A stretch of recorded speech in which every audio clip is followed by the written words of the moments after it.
Segala cara dan acara ditempuh oleh pendukung Rizik untuk memutarbalikkan fakta dan membuat cerita yang menyudutkan pemerintah. Menuding kepolisian yang menciptakan kebohongan, tapi dia sendiri ternyata memakai fulus untuk mengarang bebas cerita yang menyerang dan menyudutkan pemerintah.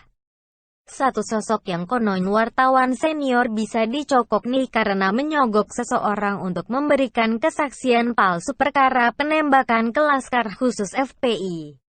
Edi Mulyadi dari Forum News Network terciduk kebohongan besarnya karena dibongkar oleh saksi matanya yang dibayarnya dengan nilai Rp150.000.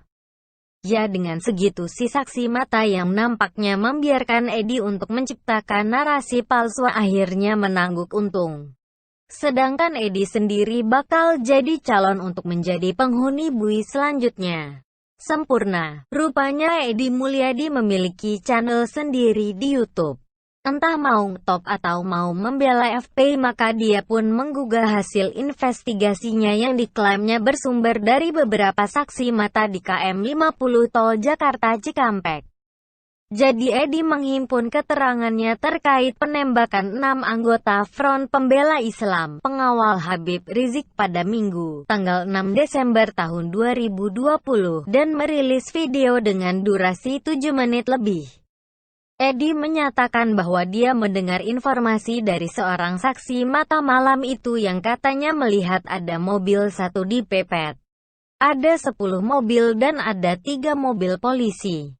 Jarak saksi dengan kejadian itu sekitar 8 meter. Si saksi mata mendengar hanya 2 kali tembakan dan tak ada tembak-menembak.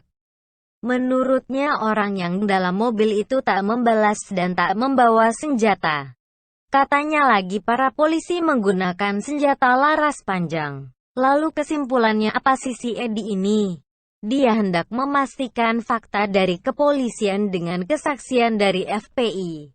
Jadi si Edi ini mau menegaskan bahwa tak ada baku tembak di dalam mobil, tak membalas tembakan dan tak membawa senjata api. Edi Mulyadi lalu menyimpulkan dari dekat TKP bahwa informasi dari polisi itu tidak akurat dengan rujukan dari beberapa saksi yang diklaimnya sudah diwawancarainya.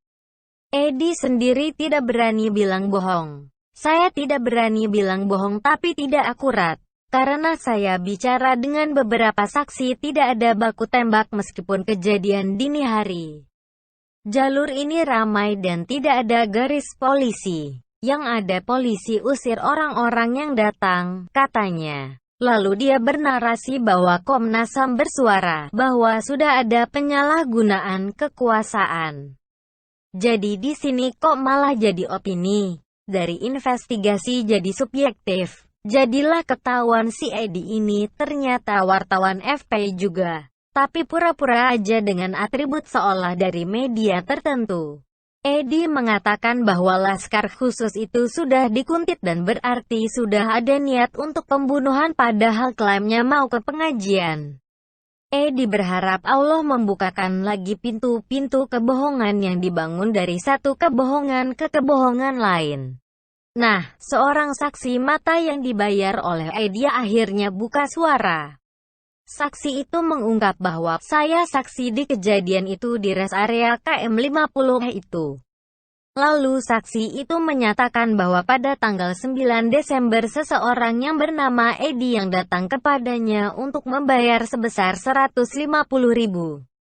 Tujuannya, kata saksi itu, untuk disuruh bilang yang enggak sebenarnya. Lalu orang itu menjawab Edi yaitu, iya saja. Dalam video itu saksi tersebut menyatakan bahwa dia sudah melaporkan ke polisi kejadian sebenarnya. Edi siapa lagi tuh? Mampus lu. Edi mau bela FPI dan Rizik dengan cara menyogok. Ketahuan niatnya memang busuk untuk membuat narasi palsu yang menyudutkan pemerintah. Terciduk sudah sang wartawan yang ternyata abal-abal dan pakai duit untuk menciptakan kisah palsu dengan mendikte jalan cerita palsu tersebut. Pinter juga saksi mata itu yang akhirnya dengan sempurna menjebak Edi Mulyadi yang haus berita untuk memojokkan pemerintah. Framing dan narasi yang penuh kebohongan itu akhirnya mental juga. Kumpulan pembohong memang akan selalu ngumpul dalam lingkungan dan habitat para pembual dan pendusta. Edi termasuk di dalamnya. Siap-siap untuk mempertanggungjawabkan video yang penuh hoaks itu ya. Saksi sudah melapor ke polisi. Jadi kerja dari Bareskrim sudah diringankan nih. Nah, satu lagi penghuni Bui yang reuni indah untuk menemani Imam Jumbo dan para gerombolannya.